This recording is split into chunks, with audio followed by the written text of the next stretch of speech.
වශයෙන්ම අපි අද මේ හදිසි මාධ්‍ය හමුව මේ තරුණිනුත් එකතු කරගෙන මේ කරන්නේ රටේ ක්‍රිකට් සම්බන්ධයෙන් පහුගිය වකවානුවේ ඇතිවෙලා තිබ්බ ගැටලු සම්බන්ධයක් කිහිපයක් සම්බන්ධව අපි දිගින් දිගටම හඬ නැගුවා.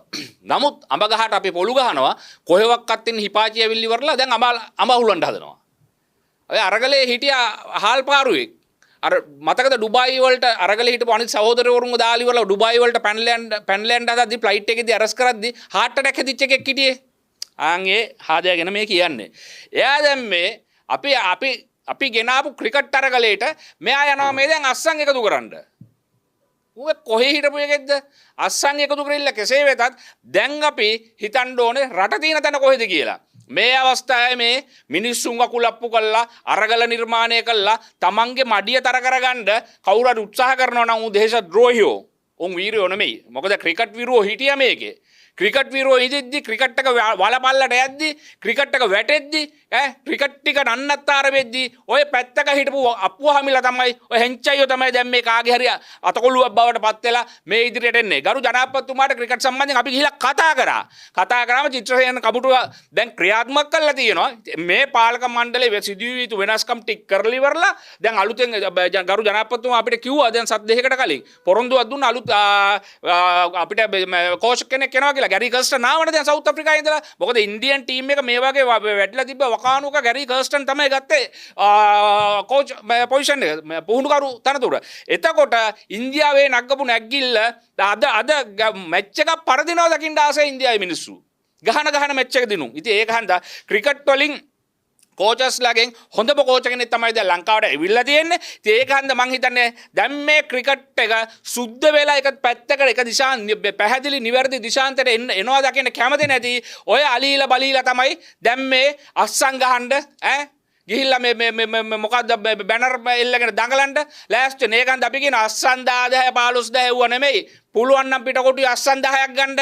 මොකද ක්‍රිකට් වලට මුල්ම වෙඩිමුර තිබ්බේ අපි ගිහිල්ලා පාර්ලිමේන්තු එකේ ක්‍රිකට් වලට විරුද්ධව තිබ්බා ඡන්දයක්. රනිල් වික්‍රමසිංහ මහත්තයාගේ ආණ්ඩුවේ ඡන්ද නැවැත්තුවේ අපි පාර්ලිමේන්තු පොල්දුව හන්දියට ගියාට පස්සේ. ඉතින් ඒක හන්දා ඒ දවස්වල මේ ඇඳන් අස්සේ රින්ගන් හිටපු මේ හාල් පාරුව ඇවිල්ලි ඉවරලා දැන් මේ ක්‍රිකට් වල ඉපදිච්ච බබාට උප්පැන්න දෙන්න ලෑස්ති වෙන්න එපා. එහෙම වුණොත් එහෙම එදා අපි පොල්දුව හන්දියට මිනිස්සු ගෙනාවා වගේ අනේ හෙට නැත්තම් අනිද්ද ඔය කරන අස්සම් මල් විකාර තියෙන්නේ. අස්සම් මල් විකාර ඉස්සරහට අපි ගේනවා තව 500,000ක්. ඒකන්ද කරුණාකරලා කියනවා මේ ක්‍රිකට් එක දැන් යන දිශාන්තයට යන්න දෙන්න. මේ ක්‍රිකට් එක ජනාධිපතිතුමා හදයි. මේ ක්‍රිකට් එක ක්‍රීඩා ඇමතුමා හදයි. හැබැයි මොවුන් හැදුවේ නැත්තම් ඊටත් විරුද්ධ අපි මේ පාරට බහිනවා. හැබැයි මේ යන දිශාන්තය හරි කියලා දැන් තේරෙනවා. පුහුණුකරු අයින් වුණා. අලුත් පුහුණුකරු කෙනෙක් ආවා.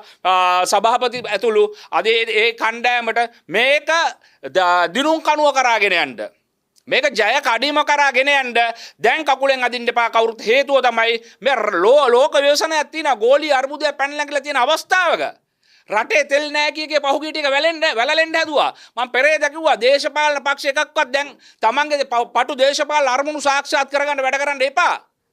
දේශපාලනය යනු 225 නිර්මාණය කළේවන්නේ මේ ලක්ෂ 220ක් වූ ජනතාවගේ ආරක්ෂකයෝ විදියට. ඒක හන්දා දේශපාලන කඳුරු මාලිමාවද පොට්ටුවද සජබෙද අරකද මේකද සියල්ලම දැන් ජනතාවාදී කඳුරේ ඉන්න ඕනේ. ජනතාව පෝලිං වල මැරෙන්න දෙන්නේ නැතුව ජනතාව වෙනුවෙන් තමන්ගේ ආර්ථික දැක්මවල් කරන්න පුළුවන් මට්ටමකට එන්න ඕනේ.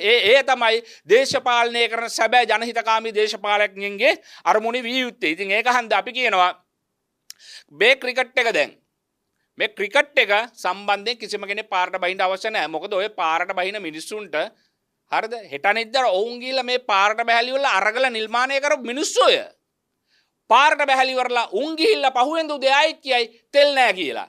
උන්ට එතකොට අස්සන් ගහන්න තෙල් තියෙනවා පෝලිං වල මේ හන්දි ගාන ගිහිල්ලා. උන්ට වාහනේට ගහන්න තෙල් නැහැ. එතකොට ඔය අස්සන් ගහන වලට තෙල් දුන්නේ කවුද? මේ රට අරාජිත වෙච්ච තැන් වල හිට මිනිස්සු තමයි නැවතත් මේ කරලියට බැහැලා තින්නේ. ඒකන්ද අපි කියනවා එක පෝරා වලට ඕන විදියට එක එකාගේ ඇජෙන්ඩාස් ක්‍රියාත්මක කරන්න සිවිල් සමාජ ක්‍රියාකාරකයන් යයි කියාගෙන හෝ ඔය සෝෂල් මීඩියා රැට්ටලා නැට්ටලා බෙට්ටලා ඔක්කොම හිටපු දේ දැක්කනේ ඈ අරගලේ කාලේ අපි ඔක්කොම දැක්කන රැට්ටලා නැට්ටලා බෙට්ටලා අරුමුන් හිටපු විදිය කොහොමද කියලා උන් දැන් ඉන්න විදිය කොහොමද කියලාත් අපි දකිනවනේ. ඒකන්ද අරගල බෑ මේ රටේ නැවත පාර.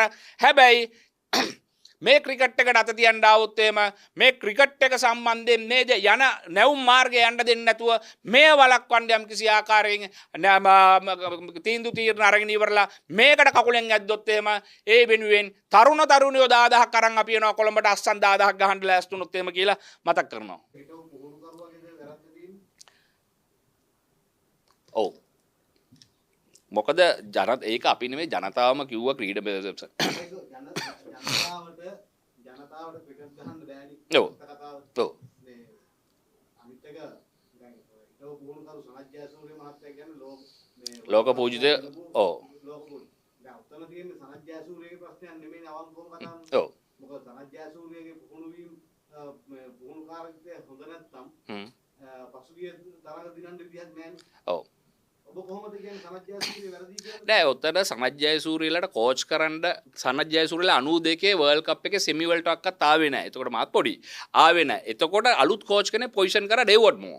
මොකද මේකේ නැංගුරම මේකේ කපිතාන් හරියට ගයිඩ්ලයින් ටික දෙන්න ඕනේ. එතකොට තමයි මං හිතන්නේ අලුත් ට්‍රික්ස් වලට අලුත් ස්ටෙප්ස් වලට ක්‍රිකට් එක ගෙනියන්න පුළුවන් කියන තැන කියනවා. මම ජයසූරිය කියන පුද්ගලයාට මමත් හරි ආදරේ. අපිත් මොකද ක්‍රිකට් වලට ආස කරන මම ආදරය කරන්න ගත්තේ කලු සනා කියන ඇජෙන්ඩා එකට. ඒ කන්සෙප්ට් එකට. නමුත් මෙතන යම්කිසි ආකාරයක ගැටලුවක් තිබ්බා. ඒ කියන්නේ තාක්ෂණික වශයෙන් හෝ ශ්‍රී ලාංකිකයෙක් විදියට ඔහුට මේ ක්‍රීඩා කණ්ඩායමේ හිටපු මිනිස්සු අවනත උන් නැද්ද නැත්නම් වෙන යම් හෝ ගැටලුවක් තිබ්බද කියන සැකේ තියෙනවා. නමුත් ජයසූරිය කියන මහත්මයා හෙට මැච් එකක් ගහනවා නම් ග්‍රවුන්ඩ් පිරනවා අයිත් පාර ලංකාවේ. මට තියෙන ප්‍රශ්නේ ඒක නෙමෙයි.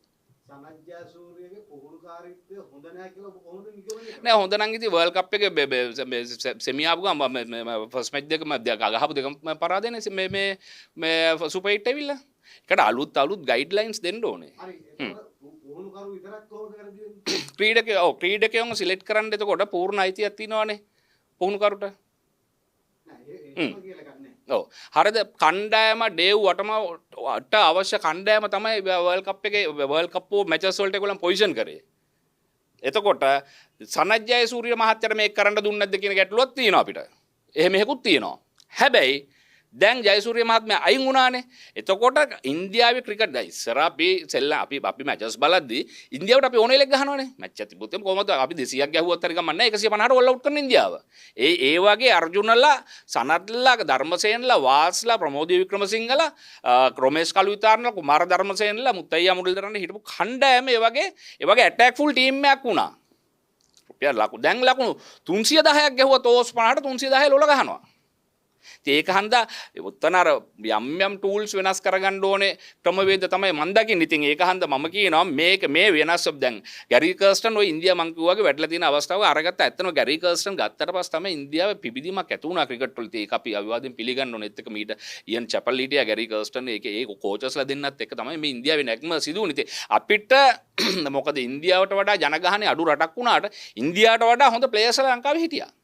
ඒක හන්ද මම කියා සිටිනවා මේ ක්‍රිකට් එක මේ දැන් යන විදියට යන්න දෙන්න සහ චිත්‍රසේන කමිටුව හරහා ගරු ජනාධිපතිතුමා දැන් ඊළඟ මෙහෙම පටන් අරන් තිනවා ක්‍රිකට් ගොඩ ගැනීමේ ව්‍යාපෘතිය සහ ක්‍රිකට් වල විය යුතු සංශෝධන ටික මොනවාද කියන සම්බන්ධයෙන් කටයුතු කරන්න.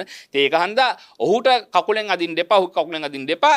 මොකද මේ රට ලෝකේ රටවල් 222ක් දැනගත්තේ ලංකාව කියලා පොඩි රටක් තියෙනවා කියලා 96 වර්ල්ඩ් කප් එකෙන් අපි ඉතින් ඊළඟ වර්ල්ඩ් කප් එක 2020 50 ඕවර් වැනි වර්ල්ඩ් කප් ලංකාවට ගේන්න වාසනාව ශක්තිය ධෛර්ය ලැබෙන්න ඕනේ කියලා ප්‍රාර්ථනා කරනවා. ඒ වගේම මේ හොඳ කණ්ඩායම් බිහි වෙන්න සහ හොඳ නායකින් බිහි වෙන්න අපි ආශිර්වාද පතනවා. ජනාධිපති ලේකම් පාලනයට ලංකාවේ කවුද අපේ ගණේෂ් ආදිත්‍ය ක්‍රිකට් වලට ආදරේ නිසා මේ ආවේ නේද? ඔව්. ෆුට්බෝල් වලට කාලයක් ආදරය කරා. ෆුට්බෝල් ෆෙඩරේෂන් එකෙත් මම දැක්ක ගිහලා. මම හිතන්නේ එයා මීටර් 100ක් දිව්වනේ ෆ්ලයිට් එක ඇතුලේ. හරිද? CID එකෙන් අල්ලන්නේ මීටර් 100 දුවා. දුවලා හાર્ට් ඇටැක්. අයියෝ මගේ හાર્ට් එක අම්බෝ පපුව රිදෙනවා කියලා එක නාට්‍ය දාපු මිනිස්සු මහත්මයා ඒගොල්ලන්ගේ ඉතිහාසෙ කොයිද ඔය අරගල භූමිය ජනාධිපති ලේකම් කාර්යාලය ඉස්සරහා ඒගොල්ලන් දාපු ඒගොල්ලන් නටපු නැටුම් ටික මතකයිනේ. ඒ නැටුම් ජනාධිපති ලේකම් කාර්යාලය ටාගට් කරගෙන තමයි මේගොල්ලන් එන්නේ. හැබැයි දැන් ඒ වලට එහෙම එන්න හම්බෙන්නේ නැහැ. එයා කාලයක් ෆුට්බෝල් ෆෙඩරේෂන් එකට ගිහිල්ලා ඔය වගේ වැඩ කරා. හැබැයි ක්‍රිකට් එක වෙනුවෙන් මීට වඩා ප්‍රබල ගැටලු තිබ්බ අවස්ථාවක ඔය මිනිස්සු හිටියේ නැහැ. 2023 10යි 23 වෙනිදා මම පාර්ලිමේන්තු හන්දියට ගිහිල්ලා කෑ ගැහුවා. අපිට අයිතියක් තියෙනවා ක්‍රිකට් ගැන කතා කරන්න. නමුත් ඔය ෆුට්බෝලුයි, ක්‍රිකටුයි, එල්ලෙයි, වොලිබෝලුයි, රගරුයි මීටර 100 නම් කමන්නේ දූපු එකනේ යා. ඔව්ව ගැන කතා කරන්න යා ක්‍රීඩකෙන් නෙමෙයි. මට අයිතියක් තියෙනවා මං අnder 19 වෙනකන් සෙල්ලම් කරලා තියෙන ඉස්කෝලේ. ඩොමස්ටික් ගහලා තියෙනවා. ඔව් මෙයා එන්නේ මේ වෙන වැඩකට ඕගොල්ලන් ඔය මං මහත්මයා හොඳ ප්‍රශ්න මං කිව්වේ ඒකනේ ඔය රැට්ටලා නැට්ටලා වෙට්ටලා රුම් මුන් ඔක්කොම මම අප්පච්චිලාගේ ඔය ඔක්කොගේ විස්තර ටික අපි දැක්කනේ පහුගිය කාලේ අරගලයට දෙන්න ඒව වතුර ලොරිය වතුර ටිකට අරපු මේ අරගලකාරවනේ හිටියේ මේකේ ඉතින් ඒක හන්දා මේ හැදෙන්න මේ එන්න වෙනම හැබැයි මේ අස්සන් දාදා කියා ගන්නවා නම් එයාට විරුද්ධව අසන් 30000ක් අපි ගන්නවා මෙහෙ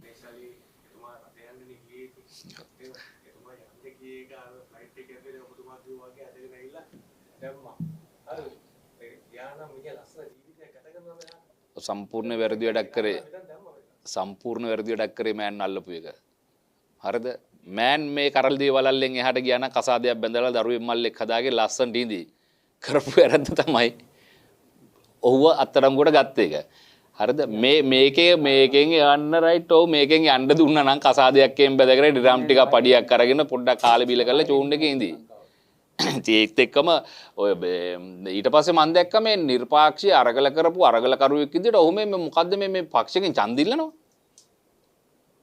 ශ්‍රී ලංකා නිදහස් පක්ෂය නිර්පාක්ෂීය කියන වචනේ පාවිච්චි කරලා පක්ෂයකට ගැති වෙනවා දැන් සිවිල් සමාජ ක්‍රියාකාරයෙකු වුණත් අපි පක්ෂ වලට ගිහිල්ලා නැහැනේ අපි මධ්‍යස්ථ ඉඳගෙන රටේ වෙන හරි දෙයට හරි වැරදි දෙයට වැරදි කතා කරනවා නමුත් මේ පක්ෂග්‍රාහීව පක්ෂ වලට ගැති වෙලා එන පුද්ගලයන් සම්බන්ධයෙන් අපිට ගන්න පැහැදිලි නිගමනයකට එන්න පුළුවන් ඔහුගේ පක්ෂ ඇජෙන්ඩා එක තමයි මේ ක්‍රියාත්මක කරන්න කියන නිගමනය දෙත් අපිට උපකල්පනය කරන්න පුළුවන් හැබැයි කොහොම වුණත් ඔබතුමා ඇහුවා වගේ අලි මහත්තයට යන්න දුන්නා නම් ලංකාවේ අලි මහත්තයා චූන් එකේ ඉන්නවා මේ වෙද්දි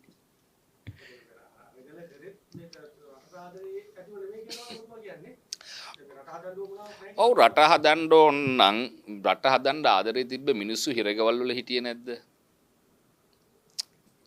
උදාහරණ මම දේශපාලන වශයෙන් දැන් හිටපු නායකයන්ගේ නම් කියන ජේ කුමාරතුංග ගියමු. කියන්නේ මිය ගිය දේශපාලන සිරගත වෙලා හිටියනේ. ඉතින් ඒ මිනිස්සු හොරෙන් පැනලා යන්න හැදුවේ නෑනේ ෆ්ලයිට් වල. හොරෙන් බෝට් වලින් ලංකාවෙන් යන්න හැදුවේ නෑනේ. හරි රටට ආදරේ මම හිරේ යනවා මම හිරගෙවල් 10ක ගියත් මම හිරගෙවල් 100 ගියත් මාව එල්ලලා මැරුවත් මගේ හිස ගසා දැමුවත් දංගෙඩියේ මම මේ රට වෙනුවෙන් සටන් කරනවා මේගොල්ලන් අරගලේ වුණා විතරයි බඩු ෆ්ලයිට් එකේ ඒකන්ද මං හිතන්නේ ඔය නිකන් බොරු නාට්ටි දාන්න හදන ඉන්න මිනිස්සු හැබැයි මෙහෙමයි ඔය මිනිස්සු මට්ටු වෙන්නේ මෙදාම් පාර තමයි මිනිස්සු මට්ටු වෙන්නේ මෙදා පාර එකත් දැඩිව කියනවා අපි